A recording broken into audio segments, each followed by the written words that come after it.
Happy Friday, everybody. Welcome back to the Erie County Economic Development Corporation's Business Briefing webinar series.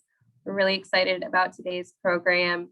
I think in key fashion for the season, we are ending with what to look forward to in the months to come, and that is a strong tourism season in the Lake Erie Shores and Islands. So that's going to be the bulk of today's program, but as always, we want to start with some key developments in the economic development landscape and then with our local health department. Thank you, Maddie Davis, for joining us today. So this slide here, we've shared with you on a bi-weekly basis, keeping you up to date on new programs and resources for your business as you continue to recover from COVID-19 and ensuing economic impacts. Not a lot is new this week to report. We are still waiting on some guidelines for programs that we've been talking about over the last few weeks. One getting a lot of interest is the Restaurant Revitalization Fund from the Small Business Administration. Guidelines are still pending direct from the SBA, but the National Restaurant Association did publish a really helpful FAQ that we are going to chat into you now. There's a lot of guidance on who's going to be eligible, the types of materials that you want to start preparing for your business. One of the things we're encouraged by in what we're hearing about program design is that at least $5 billion of the $28 billion is being dedicated towards restaurants and venues with gross receipts of less than 500,000. So I think there's great opportunity for all different types of businesses in the Lake Erie Shores and Islands region. And we will get that chatted into you guys for more information.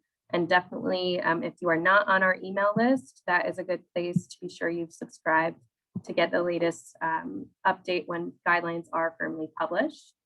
Also wanted to mention that at a state level, Ohio House Bill 169 did pass. As designed, this will have $125 million of economic relief for lodging grants for bars and restaurants as well. So good resources still coming for your business. And then our hope of what we hear today is that new programs and consumer optimism will create opportunities for your business to start generating revenue as well as COVID relief. With that, I would like to pass it over next to Maddie with the health department for updates from their team. Maddie, you want to take it away? Yes, thank you, Abby. As Abby mentioned, my name is Maddie Davies. I am the Community Health Supervisor and Public Information Officer here at the health department. So you probably see a lot of press releases coming from me. I am going to go ahead and share my screen. Can everybody see this okay? Great. So this is our COVID website. We just updated our dashboard this morning. So as you guys can see, we have 7,923 total COVID cases in Erie County right now. Our hospitalizations and our deaths are continuing to stay pretty stagnant. Those haven't risen too much in the last couple of weeks. But if we take a look at our epi curve here, what we're seeing is that over the last couple of weeks, we're starting to see this slight spike again. It's not nearly as bad as where we were at in November, December, January, but we are starting to see this little bit of an uprise again. So we're seeing about 20 to 30 cases per day right now. And we can really attribute that to St. Patrick's Day, Easter, spring break going on right now too. So we're expecting this to continue to climb a little bit, but we hope that those numbers stay low. The bulk of what I want to talk about today is vaccinations. We just launched a new program. We're going to start this up soon. So on our website, local businesses can now request to have an on-site COVID-19 vaccination clinic. So with this, there are a couple of requirements. We need to be able to have space and temperature control and be able to have tables and everything to set up for our nursing staff to come in and actually do those vaccinations. But this is going to be a really great option for local businesses. I know sometimes it's hard to get your staff out during the times that the health department or Firelands are offering vaccination clinics. So if you have a large population within your workplace, or we're also doing this for local schools for students too, you guys can sign up through this. It's a really simple request form. We do ask that if you want to sign up for an on-site vaccination clinic, that you survey your staff first. So we want to know how many staff members actually want to get the vaccine. So it's as simple as can be. All you do is you enter in the name of your business, what your business's address is, who the point of contact is going to be, and some of their information. And after that, you go ahead, click continue. We ask whether or not you have surveyed your staff. If you have not yet, then please fill out that survey, figure out how many of your staff want to get the vaccine. Once you have, you'll just type in a number, however many of your staff want it, and then click the submit button. So this will be a really great option for getting all of your staff to be vaccinated in one place, setting up a date and time. After you submit this request form, somebody from the health department will reach out to you. They'll go over next steps, see if it's feasible to host a clinic at your work site. If it is, then we'll go ahead and get you all the forms and information that you need. Ask that you return any of those forms to us, and then we'll get a date set up for you guys and a time dependent upon how many people want the vaccine. So this will be really awesome moving forward. And that's really all of the updates that I have right now. If anybody has any questions, feel free to go ahead and drop them in the chat box. Thank you, Maddie. Yes, attendees, so at the bottom of your screen, if you all have gotten used to Zoom, it might be at the top, it might be at the bottom, but there should be a Q&A section or the chat feature. Either are a good way to send in your question, as is a raise of the hand. Maddie, anything that you want listeners to know about how they know if their work site is a good fit for hosting something? Does the health department have guidance on the number of people you'd like to visit in an on-site employer clinic? We haven't set a minimum number yet. We're trying to see, we've gotten a few requests already. Some of those have been anywhere from 25 people to like 300 people. So we're trying to see what our requests are going to look like first before we set some sort of minimum number. We are going to need, like I said, that space to where we can set up, do registration, actually do the vaccinations, and then we'll have to have space to do that post-vaccination observation. So we have to monitor people for 15 minutes after they get their vaccine. So we want to have enough tables, chairs, space for all of that. So it's really going to depend upon each workspace and how many people at that workplace want the vaccine. So if it's 25 and you've got enough room for that, that's fine. If it's 300, we definitely need much bigger space. Very, very helpful. We did get a question chatted in here. Do employees get to choose which vaccine they want, or is that entirely determined on the supply that you have at the health department? That's going to be determined on the supply that we have at the health department. We are just doing Pfizer and Moderna right now. Mostly what we will be working with will be Pfizer though, because we're able to actually order that from the federal level at this point instead of from the state. So we can request a certain amount of vaccines and hopefully get that fulfilled. So we'll most likely be working with Pfizer. And that way, if you have any staff members who are under the age of 18, that works out perfectly because that's the only vaccine that 16 and 17-year-olds are approved for at this point. Very helpful. Thank you. And this would probably be a good time to plug to the employers on the line. I think it was 2 weeks ago or 4 weeks ago, we were joined on the webinar by KJK, a law firm out of Cleveland, who talked about just the cultural and legality aspects of employer vaccines, whether to go a mandate route, whether to go the route of educating and making opportunities available. And between their firm and Firelands Regional Medical Center's Chief Medical Officer joined us that week. They shared some really good resources on how you can help educate your employees on the value of the vaccine, and just little issues to think about in conducting things like a survey of interest. So good resources there. And Maddie, looks like you chatted in another place on the health department's website where you can make requests. Perfect. That's great. Well, thank you so much, Maddie. I don't see any other questions popping in now, but if you're going to be available for the rest of the webinar, please keep them coming, and or we can conduct that afterwards via email. So next up on our agenda today, we are excited to have some esteemed panelists join us to talk about economic outlook and tourism in the Lake Erie Shores and Islands. So with that, I'm going to transition over to our panelists. Let's start with some introductions. So we're joined here by Melinda Huntley with the Ohio Travel Association, Larry Fletcher with the Lake Erie Shores and Islands, and Jason McClure with Cedar Fair and Cedar Point.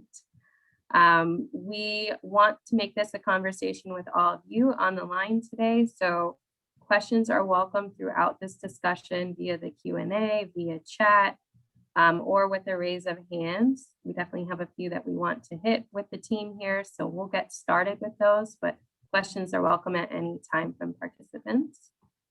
Larry, Melinda, and Jason, how about we start with introductions? Melinda, do you want to introduce yourself and your background and who OTA is? Sure. I'm Melinda Huntley. I'm the Executive Director of the Ohio Travel Association. And I wish I could see all your faces because I'm from your region, having worked both with Erie County Visitors Bureau and Ottawa County Visitors Bureau and Cedar Point throughout my career. So I spent 25 years up in your region working with the travel industry, and came down as director of the Ohio Travel Association probably about 8 years ago or so. Time flies. Can't even remember how long ago that was. The Ohio Travel Association is a nonprofit, and our organization supports businesses that operate in the travel economy. Good. Thanks, Melinda. Larry? Yes, good afternoon, everybody. Really appreciate the opportunity to join my friends, Jason and Melinda. Yeah, Melinda was sitting in this very office that I'm sitting in today, going back probably into the mid 2000s, 2000, what, 1, 2, right in the early part of that there. And I see her signature on different documents now and then, and so have had a great relationship with her over the years. President, Lake Erie Shores and Islands, the partnership, the destination marketing organization partnership between the Ottawa and Erie County Visitors Bureaus. Thanks, Larry. Jason? So this is the first time I've introduced myself not as the GM of Cedar Point. So I've been the GM here for the last 7 years. And just in the last week or so, I've moved into a corporate role where I get to work with some of the other Cedar Fair parks, most notably here at Kings Island, so also in Ohio.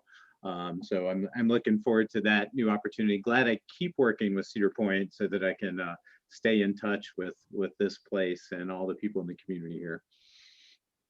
Well, congratulations. And we are very glad to be sneaking you in for still a little bit of Cedar Point insight while we still have the opportunity. There you go. Perfect. Well, as you can hear from their backgrounds, Melinda, Larry, and Jason are experts and very representative of what to expect in the tourism industry overall from a variety of capacities, sort of statewide, regional, and now across the nation with Jason's background. So why don't we start with just your reflections, if you don't mind? Maybe we start with Melinda. I would love to hear sort of what you are expecting when it comes to 2021. What does consumer demand and sort of the status of the industry look like from your viewpoint? Thanks, Abby. And I tell you what, if I could answer that question with any amount of accuracy, Jason, you should be hiring me as a fortune teller for Halloween, right? But that being said, if we look at traveler sentiment data and understand that this has been tracked since the very beginning of the pandemic, we're starting to really see some movement of that. When we talk about traveler sentiment, what that means is what travelers are intending to do. Plus, we're looking at booking and planning patterns. And we know that people are feeling better about traveling. Fewer are avoiding it altogether. There was a study that came out last week, in fact, by Longwoods International. They said 88% of travelers have plans in the next 6 months, which is only 1% less than those who said the same thing in March prior to the pandemic. So the intent to travel, the desire to travel is there. We do expect, looking at the data, the peak visitation to be June through September, not unlike what we typically see. While all this is really good, understand that how they travel, how they make plans, and what they intend to do continues to be impacted by the pandemic. We are going to see more road trips, more domestic travel, road trips, domestic travel, all good for Ohio, all good for the Lake Erie Shores and Islands region. But what that also means is we're going to face more competition because every other state, every other community out there is now going to be going after that same market. So keeping up with the promotions, keeping up with the marketing is going to be very important. We're going to likely see more last minute trips. So for those of you on the call who represent tourism businesses, take a look at your cancellation policies, your booking policies, see that they make sense because this trend of this tightening booking window appears to continue. In some studies, we're seeing people intend to travel, take more trips, but perhaps shorter trips. And we'll likely see changes in traveler spending. I'm so glad Maddie, mentioned the vaccination because for a majority, the availability of the vaccinations is playing a major role in the willingness to travel. Not only whether or not a traveler is fully vaccinated, but we also are seeing travelers are looking at the vaccination rates of the community that they intend to visit. And only 39% of American travelers are saying vaccinations have no impact on their plans. So we're seeing the sentiment, it's rising. We're seeing the intent to visit, all good. However, whether or not this plays out in recovery and in business depends on a couple things. One, the demand in the consumer confidence. Two, the safety protocols. And three, the ability for our businesses to service these consumers with enough workers in place to be able to accommodate them. And if you don't mind, Abby, I want to just spend a few minutes too, just talking about the past year.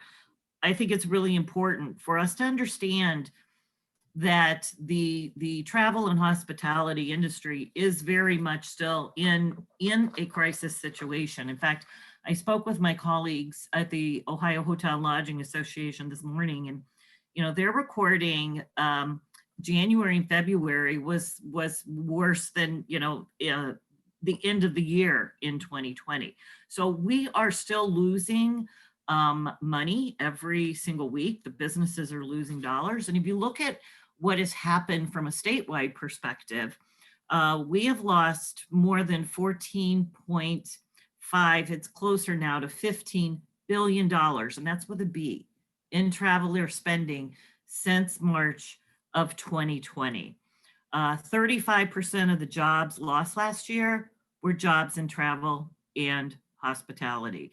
That includes hotels and attractions and the arts and recreation, as well as restaurants. So I think, sometimes we need to look at that bigger picture and all the different sectors that have just been decimated by this. The unemployment is still above 12% in our industry. And one thing that concerns me is that Right now, our unemployment is a year over year projection. So when we get into April, understand, we lost close to 70% of our employees. Boom, like a magic wand, they disappeared. And so if you see numbers starting to increase, remember, they're comparing it to 2020. We still need to realize we are in a hole. We are still missing about 100,000 employees in our industry. What does this mean? Well, with more than $14 billion lost in traveler spending, it means a lot of the businesses in this industry are going to have less money to buy goods and services from many of you on the call. So this is a cycle. When people come in, Cedar Point has vendors, they have local vendors, and so they have less to spend in the local community. And that's how this impact on travel, one of the reasons why it's going to be so important to accelerate recovery and get back on track.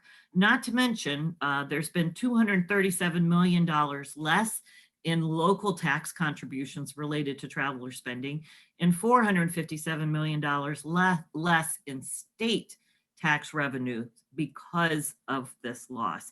And we are, like I said, still experiencing just a little shy of $100 million lost every week as we go forward. So that's it from the state perspective, but I'm interested, Larry, like how does that relate to what you're seeing? And maybe talk about like the regionality of it too. Yeah, absolutely. One of the great anomalies of 2020 for tourism in this area was that while the great majority of our tourism industry businesses were down significantly, there were some business segments and individual operations that actually had record years. My message over the past year or so, especially more recently, as we're looking forward to 2021, is optimism layered with the reality of where we are, the hole we're digging out of, and a caution that needs to be exercised moving forward. But if you look at last year, most hotels significantly down and now digging out from that hole. But I know vacation rental property owners who had the best year ever last year. So if someone is looking at, if someone is talking to one of our vacation rental property owners, someone who owns a large number of condos or cottages, that kind of thing, they would think, hey, everything's good. If you talk to someone from the state park system, state park lodges, state parks, watercraft, a lot of the outdoor recreation activities were off the charts, but that doesn't paint the whole picture. We have situations where most restaurants were very badly damaged. We all probably know of places that aren't there anymore, restaurants that couldn't hang on, and those people and their employees are out of work right now. But we also know of places that were able to pivot.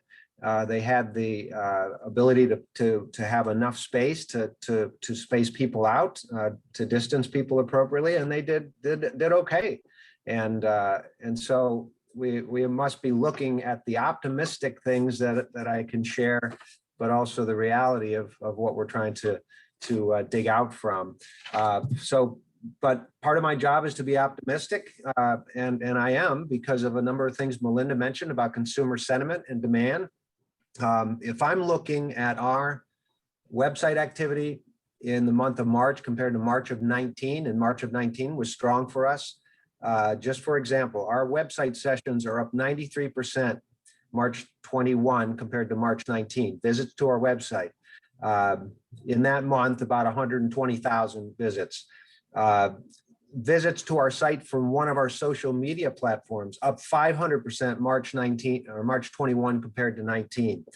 And requests for our travel guide, for our information as people are planning their trips, March 21 compared to March 19, 242% increase in requests for our guide. So the people are planning, the phones are ringing out here, people are coming into the welcome centers.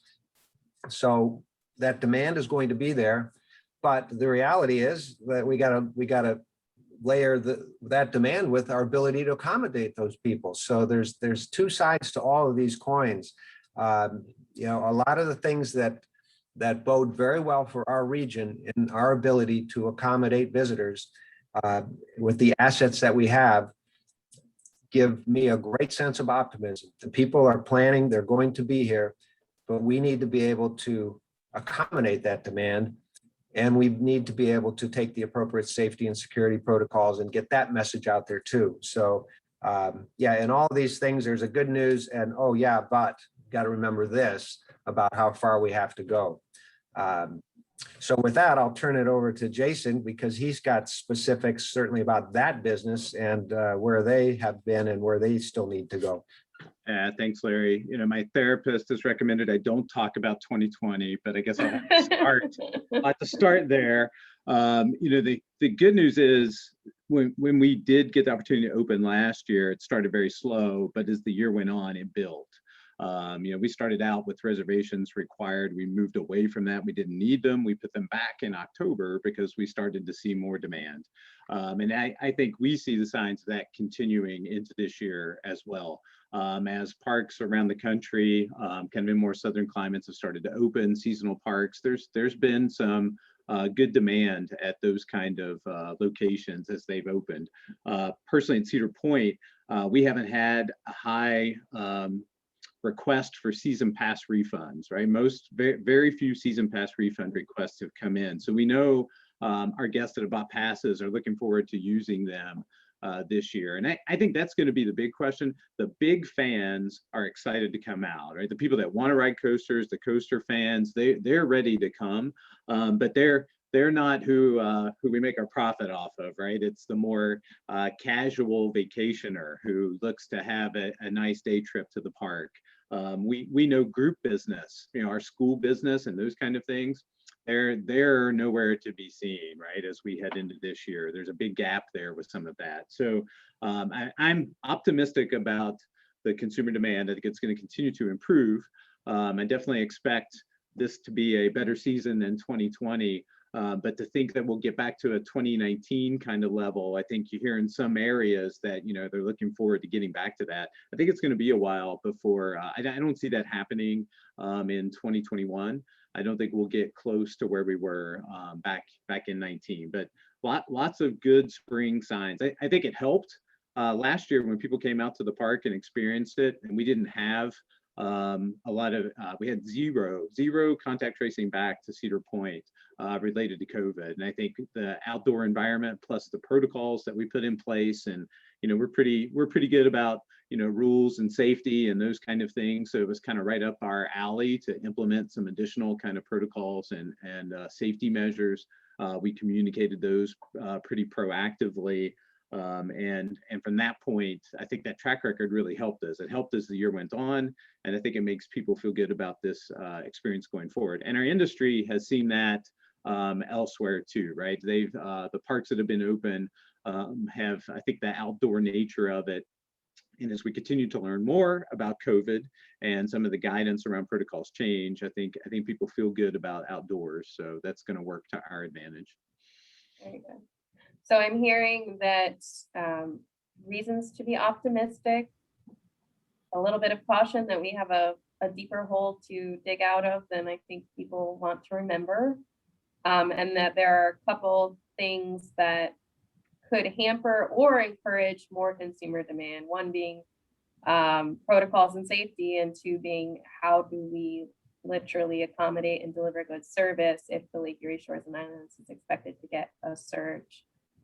Jason, you mentioned the park has had good systems in place around safety protocols, or really any of our panelists give advice for people on the line on how they address safety concerns from potential summer visitors. Yeah, I think proactive communication is the most important thing. And then we do have to be nimble, right? Our safety protocols in 21 won't be the same that they were in 20 because the information that we have now is much more advanced than what we had last year. So we definitely have to be nimble to continue to change as we get good feedback from the experts on these things. Cedar Fair uses an epidemiologist, but we also partner with the state, pay attention to the CDC. We leverage all that information to determine how to keep our associates safe, make them feel good about working here, and then make guests comfortable about visiting as well. But you also have to kind of keep up with it too, right? Because you want to, and it's tough right now as things evolve. Our company has parks in a lot of different states across the country. They all have a lot of different guidance at the local level. So balancing that out is kind of tricky. So being nimble, but then also just being very good at communication, as proactive as you can be, so people know what to expect. Helpful. So one strategy for small businesses could be just a weekly visit to Cedar Point to see what you've caught up with. Yeah, there you go. That would be great. Larry, Melinda, anything to Yeah. add? I would love to address that one also, because that is something we've put a lot of time and effort into understanding. And, you know, we have to remember that our businesses, you know, in this industry are hospitality businesses, customer facing, customer service businesses. And what we've discovered by looking at surveys that really explored what people who were out in 2020, going out to attractions, going out to museums, what they realized is that the customer dissatisfaction rate increased 17%. And you're like, well, why did customer dissatisfaction increase 17%? When they explored further, what they found out is the non-enforcement of the masking and not protecting the social distancing and enforcement of the protocols were the two top reasons why a guest, why a customer dinged them on customer service. So it's kind of like mind-blowing sometimes to think about this, is that customer service is now your ability to enforce safety protocols is being equated with customer service, which is completely out of the realm of what most of us who've been in this industry for a long time are used to. So much so that we worked with Longwoods International last week. They introduced a new question to their survey of American travelers. And they said, how likely would you be, I'm going to read it, how likely would you be to visit an attraction or a business that doesn't have, you know, clear safety protocols in place? And 57% were either unlikely to visit. If you don't have clear protocols in place, 57% were saying they were very likely or unlikely to visit you. And only 28% of those said if you had protocols in place, they're not going to come, right? So if you're enforcing masks, they're not going to come. So I think what you really have to do, any business that has people coming in, is find out what your customers expect, regardless of, you know, whether or not the mandates are lifted in the future.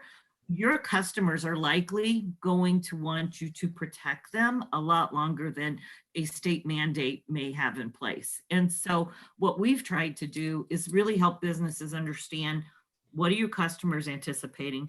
What's going to bring them to your door? And you may likely have safety protocols in place, and I'm going to guess this is going to happen long after any state mandate is lifted. We're seeing this in Texas and in Florida, where you know, in Texas, when they lifted all the mandates, there were many businesses who lost business because people no longer felt that it was a safe place to go. So it's going to be a tricky balance, as Jason has said, in figuring out, you know, how we do this. But you always have to keep in mind, you are customer facing. If you want customers to come to your door, then what do you need to do to make them feel comfortable? And we had a question about, should we advertise that a business has been vaccinated? And Jim, that's like a fascinating question. Right? Yeah, Heard that before. Larry, what do you think?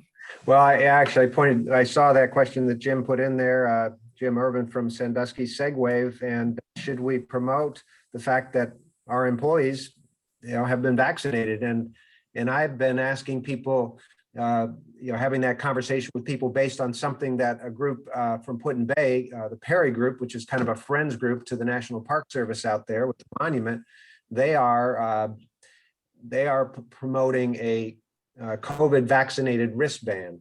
So you make a donation to the Perry Group and they will send you this wristband. It's more like a bracelet. It's not like a plastic band. And I've been asking businesses, I mean, is that something that you would provide to your employees? And then you get into that whole conversation about, what percentage of the employees of any business are choosing, to or not to get vaccinated. So it's something that I think a lot of businesses are exploring. I'd be interested in the health and Mandy's opinion on that, on whether, that is something that employers should be looking to do as a way to maybe encourage those employees that aren't choosing to get vaccinated to say, hey, I want to, I guess it's okay. It's not going to be uncool for me to go ahead and do this. So yeah, really interesting. But, one quick thing on the health and safety protocols, something we've been doing going way back to when businesses first started opening last year, and will continue to, is on our website. There at the top of every page, there's a link to a page that takes you to the safety and health protocols of all the businesses in a region that have that in place, that have provided that information. And that's one way that we can continue to reinforce that message, both to visitors who are looking at our site, and hopefully that also sends a message to the visitors. It's like, oh, okay, well, this is a place I can go and feel safe, but I also have to play by the rules. Very good. Yeah, that is a great question from the audience. Sort of a hot take on whether or not you should go that route in advertising. But so I'm hearing, regardless of specific vaccination efforts, proactive communication about your safety protocols, website tools, whatever means you have available for that communication, or is the recommendation. Good. Well, so safety protocols was one potential challenge mentioned as we look at an optimistic summer season. What else comes to mind from our esteemed panelists that businesses are talking to you about? Do we have, are we going to have enough people to take care of this demand? No, Leader Point is offering a signing bonus. I mean, that was like the first time I saw that with an amusement park. You see it in sports all the time. Larry, all you got to do is sign up and you can get that bonus. Melinda mentioned the 100,000 and lost jobs, and I'm like, man, if you can find them and send them my way. I think hiring is going to be a challenge this year across the industry, across all businesses. I think people are definitely amping up their game. I know internally at Cedar Point, we always had this reputation of a bunch of minimum wage jobs, and we haven't had a minimum wage job in several years. And we've taken our food and beverage up 30% from 2019, signing bonuses. I think making sure that we've got the resources internally to take care of the guest when they start to want to come back is important. So some of that's protocol related, right, that we talked about earlier. It's important for employees just as much as it is for guests. But I think a lot of things, while we're slowed down and kind of stagnated by COVID, several things kind of took off really fast. I've been talking to Abby about workforce for the last several years, and I think some things of that nature really rocketed forward a few years all at once, and we're having to be a little bit more reactive than we normally would to that kind of thing. I would put that top on my list. I probably spend more time talking about hiring than anything else right now as we go into the year, and it's not just here. As I've started to talk with some other parks more closely, it's the number one topic, kind of across the country from that perspective. So yeah, we are hearing that regardless of industry and regardless of location. And it came up as a topic on one of our webinars a few weeks ago. There's of course no silver bullet, but some of the things that Jason has mentioned about tactics to get people in the door is helpful. The other thing that we talked a lot about at a previous session was sort of understanding the numbers of who we're not seeing in the labor force and what that might mean for your business. So there's a lot of talk in the community and in the nation about unemployment rates and who's collecting unemployment and jobs available. And one of the most interesting things that we talk about in our office when it comes to labor market dynamics is, in addition to people collecting unemployment, the number of people participating in the labor force is significantly diminished, 2,000 people for Erie County. So those individuals are not collecting unemployment. They're probably at home and don't either have systems at home for childcare, feel a sense of confidence in going back to work for safety reasons. Maybe they don't have the schedule flexibility anymore because they've become a full-time caregiver. So those are the kinds of dynamics that I think certain segments of the population are dealing with. And it's interesting to consider from a business management perspective. Is there anything we can do to address those for our employees, or ways to incentivize them to come back to work? But it's tough. No easy solution there. Melinda, Larry, are you hearing similar things, or have any advice or innovative things you've seen from companies that you work with? We're hearing it across the board. And as Jason said, this isn't just an Ohio issue, it's nationwide. That this is, and we look at how we accelerate recovery, understanding we're in this hole and we're trying to claw our way out of this hole. And now we're being hit with this labor deficit. It's making it even more difficult to be able to have the capacity to recover. Given one, we've got limited capacity due to protocols, and then two, the labor shortage. It's just prolonging the recovery that is so badly needed, not just for businesses in this industry, but everyone who supplies goods and services to these businesses, as well as, just trickle it down into where it goes into a community and the impact. So this is not unique to Erie County, to Ohio, even to this region. So, and I think, one of the interesting things, Jason, maybe you could talk a little bit.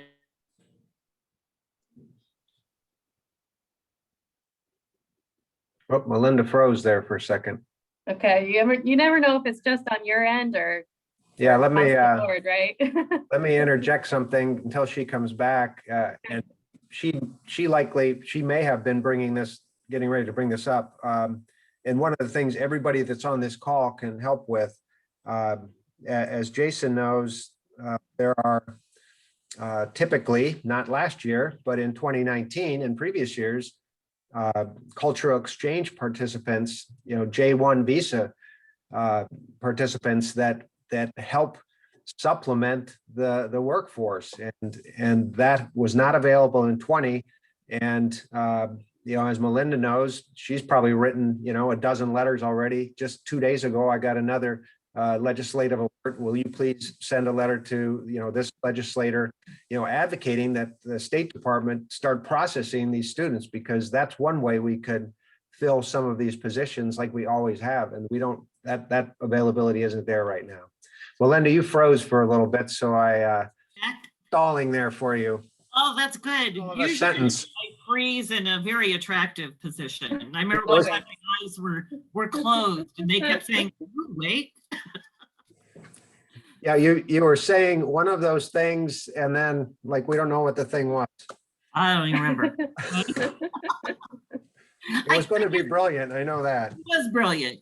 It was absolutely brilliant. But I think one of the things, maybe it was when we were talking, I was talking to Jason recently, you mentioned how what's happening impacts investment. And so I thought that was a really interesting take on it, and to maybe address it from that point of view as well. I mean, when we don't have the workers, we don't have the capacity to do business. What does that do for investment? What does that do for our ability to continue to grow, or when we're still trying to make up? Right. Yeah. When you look at how much of a hit was taken last year, and then you think, hey, we get to start, digging out. And the reality is the expectations for 21 that we would have had in 2019, we're not hitting them either, right? The hole is going to continue to get deeper.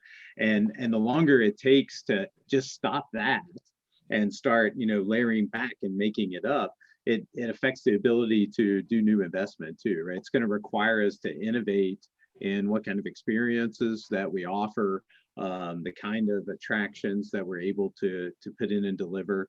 When you get into workforce, it makes us think that way as well, right? You want to put in new attractions and things that don't require as much workforce as maybe things that we've had in the past.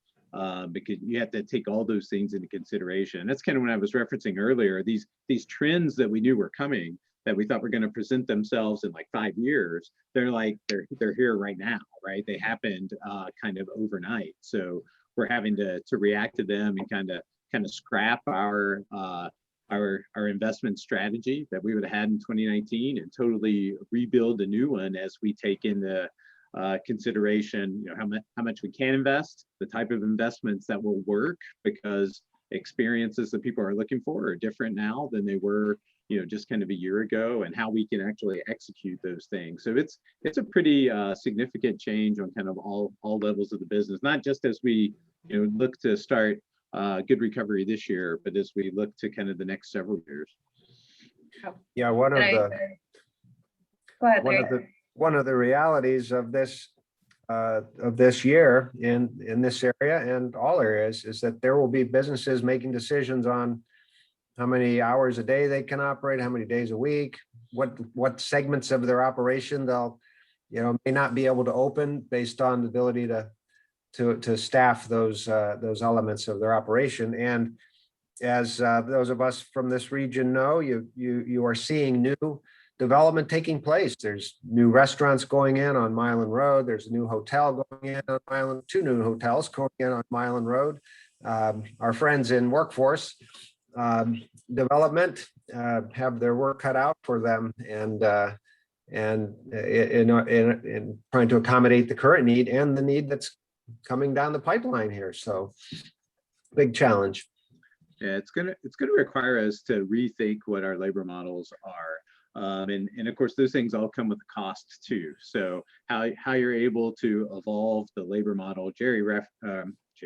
Larry referenced the J1 associates. You know, they're such a critical part of kind of the Cedar Point experience. One always rated very highly by our domestic college students as a reason to work here. They get to meet these college students from all around the world during the summer at Cedar Point.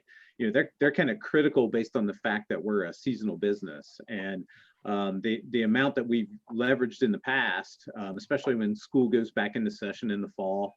You know, our current operating calendar weekday operation ends in mid-August, and that's pretty much hinged on kind of that approach to the J1 associates and whether we're able to have them here to kind of help us out this summer. But as we address the labor model and look at new ways to do things, it's going to put pressure on us from pricing and other types of initiatives to kind of maintain our profitability. So it will be interesting to see how many changes are kind of necessary related to that. Yeah, and that topic, you know, it also makes me think of your point again about proactive communication, Jason, because as businesses large and small are dealing with staffing constraints and they have more lines and they have longer wait times, that's where those strategies become really important, because no one knows this better than the park. It's not actually the wait, it's expectations of your consumer having a shorter time or a longer time. And when those expectations aren't achieved, that the dissatisfaction comes. So what can you do as a business to make sure that people understand the constraints that you're under? And while it might not solve all their problems, they're much less likely to be disgruntled when the accurate wait time for the pickup order or an hour-long surprise.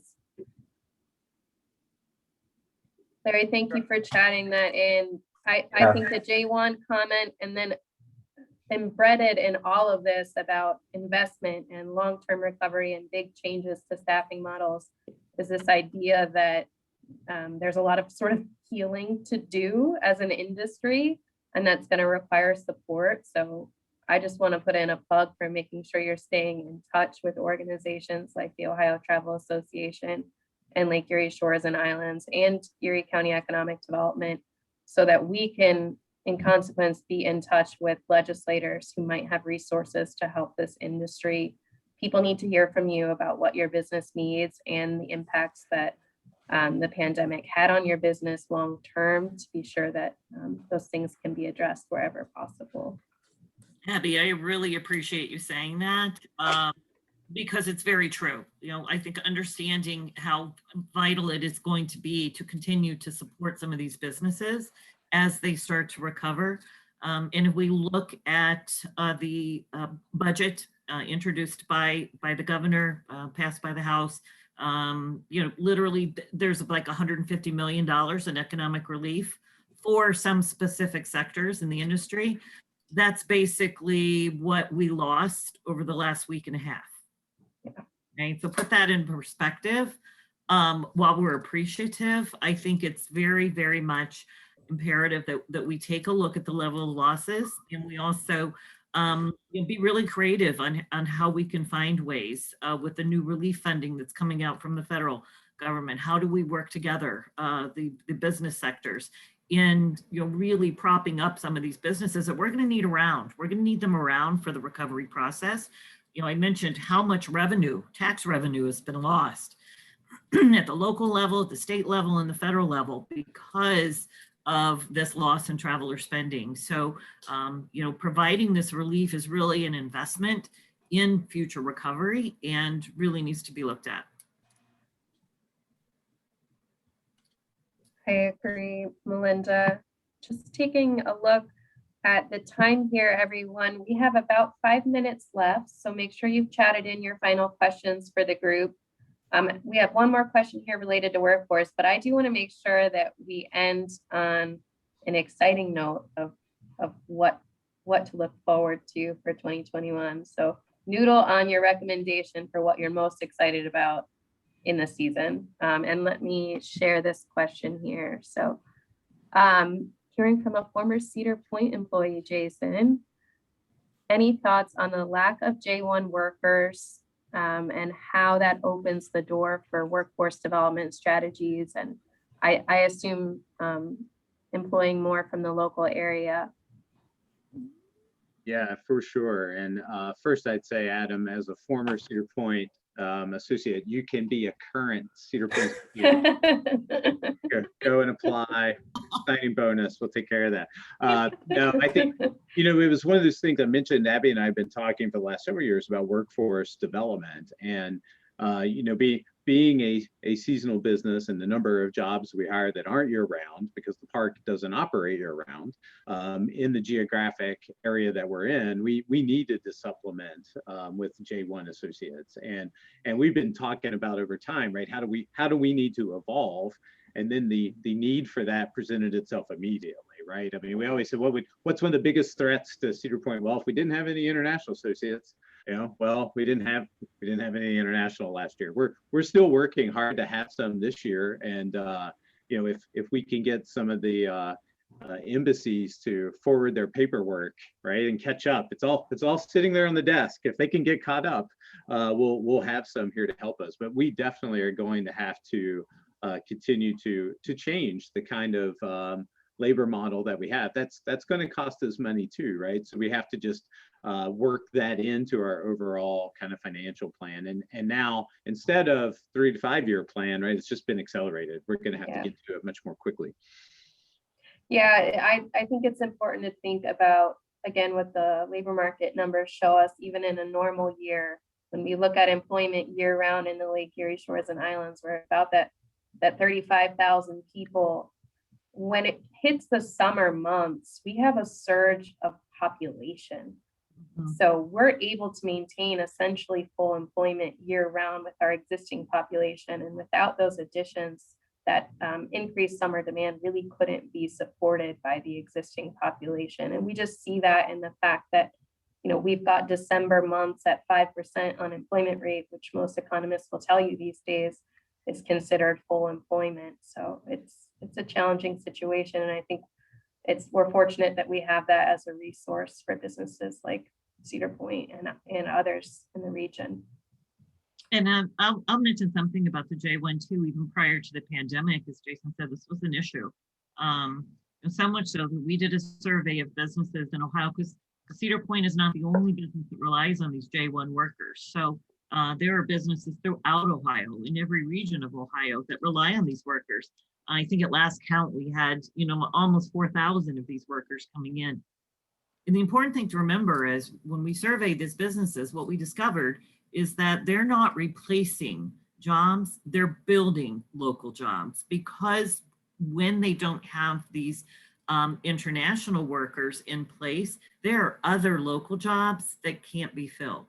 So it is about building it out from a larger perspective, and not really just understanding that when we have an adequate workforce, then we have more jobs in better jobs, because we're able to fully operate, versus having these areas that are completely shut down because we don't have the folks to operate. And that results in a loss of Ohio jobs. Yeah. Well, we, Adam chatted back in and thanked everyone for an awesome answer and for the information. He didn't say anything about his signing bonus, Jason. I know. So, I'll have to put the link to apply for jobs in the chat here. okay, there we go. Very good. All right, so our last 4 minutes here. Team, what are you most excited about for the summer? And Maddie, I'm gonna come back to you. You're not let off the hook either. Melinda, what do you think? So I'm most excited about the email Cedar Point sent out yesterday about their new festival. Good answer. Yeah, I thought that was fantastic. What am I most excited about? I'm excited to see some recovery, right? I'm excited to see our people doing what they love and what they depend upon, and supporting communities, even if it's at a fraction. I think that's what I'm excited about. I'm excited about the opportunity to talk to people and to help them with some of their issues, but not necessarily, hopefully, not the same conversations we had a year ago. So the new governor mandate gives us flexibility. It allows us to take care of our customers. It allows us to bring in customers. And those are the conversations that I'm excited about, is what do we do to bring people to Ohio, through Ohio, and back to our businesses. Very good. Thank you, Melinda. You're welcome. Larry? Yeah, so last year for me and the rest of our staff team, most of what we were doing was helping our tourism industry businesses just try to survive, advocating for businesses to get open, and navigating through those waters. So I'm looking forward to not doing as much of that this year, promoting, drawing people to this awesome region. So we're looking forward to using those aspects of what we do in our roles more. And I, from a personal standpoint, am also looking forward to seeing people in person more often. I mean, I love seeing y'all on a Zoom screen, but I like it more when we're all in the same room. And I think that's part of the role of us in the tourism industry, is to get back out there and set an example that we are in the people business. So we're going to start getting our people back together more. And I'm very excited to be able to get out there, feel a little more comfortable. I got my 2 shots in me. I got, 2 weeks past my second shot, and feeling like I can be a little more free in getting out and experiencing those things that we work hard to bring people here for. So I will be at Cedar Point a lot this summer. I've got a pass, so I can't give you dollars in my admission, but I promise I'll spend a lot of money on food, beverages, and souvenirs. And I'm going to be doing that throughout this region. Thank you, Larry. Jason, what do you think? Thanks, Larry. I think in general, it's just good for our team to be able to get back to doing what we do. There was a time last year, 150 years, being the second oldest continually operating park, that we wondered if we were going to lose our streak, right? In June, are we not going to be able to get open? We've seen so much at Cedar Point over those 150 years. I like to say, this wasn't our first pandemic. We did one a long time ago. I could not find the document that said how they handled the last one, though. But it's great to be back to celebrating that, right? Celebrating our 150th anniversary. It's a year late, but it's going to be great. We've got a new ride with Snake River Expedition, which is going to be a new type of experience for us. the folks have been around, remember the old paddle wheel excursion. It's similar to, but different than what that ride was. And then the parade that we do this summer, I tell you the scale of that parade, it's a parade that only could be done at Cedar Point because it tells our history. And it's of a massive scale, nothing like we've ever done from an entertainment standpoint before. I mean, we've hired over 100 performers just for that parade. And we're really excited to share those and to celebrate again. So because it was the timing of everything last year, we were peaking. It was perfect, right? A long time celebration. Very much looking forward to a big year, and it's going to be nice to finally share those things with our guests that we've been waiting for a couple of years to share with them. So it'll be good. Very cool. Maddie, what do you think? I think I am more excited than anybody. So a little bit of background story. I moved to this area in December of 2019. And so I haven't been able to explore the area at all. So I moved here, I started a new job like 2 days later. Then March comes around, COVID hits. In July, I had a little baby girl. It was my first. So we've been deep in quarantine. And with as busy as we've been at the health department, we've been working long hours. So I am so excited to just get out in the community. I mean, I work in community health, so I'm excited to actually get out there and meet more partners and do some networking and get our team back to doing what they're supposed to be doing and building these community partnerships and helping out wherever we best can. So I'm just excited to get to know my new area a little bit better. Very cool. And Sarah, I had the exact same thought. Maddie and listeners, we are excited for one thing this summer that we're hosting a second annual Young Professionals Week in the region, and it's designed for exactly that intent. How do we welcome newcomers, young people joining our region to get to know the community and all the cool things that it has to offer? It is July 28th through August 2nd or something along those lines, but save the date. It's going to be really cool, and you're definitely going to get an email from us, Maddie, because you're a great fit now. Sarah, I don't want to leave you out. Anything to add for what to be excited for? You didn't know I was going to call on you, so now you're surprised. You can always say the Gold Pass.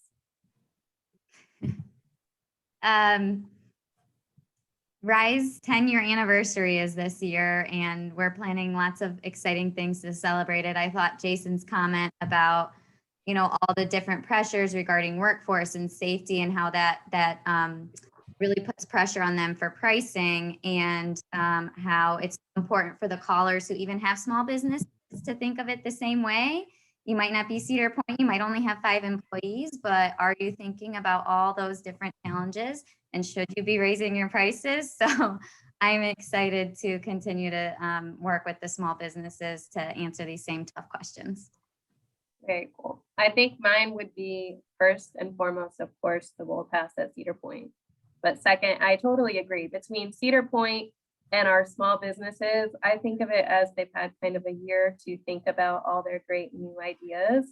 And my inbox each day is starting to get a notice of a cool new thing that small business, big business is rolling out, whether that's the parade, or I know our friends at Quarry Hill are opening up with a spring weekend in 2 weekends. I think we're just going to have a ton to enjoy for our community. So with that, a big, huge thank you to all of our panelists joining us today. Maddie, Melinda, Larry, Jason, you guys are awesome. Thank you for everything you do for our community and for being a resource for everyone listening. We welcome your questions via email after today, and stay in touch, everyone. Enjoy this beautiful summer.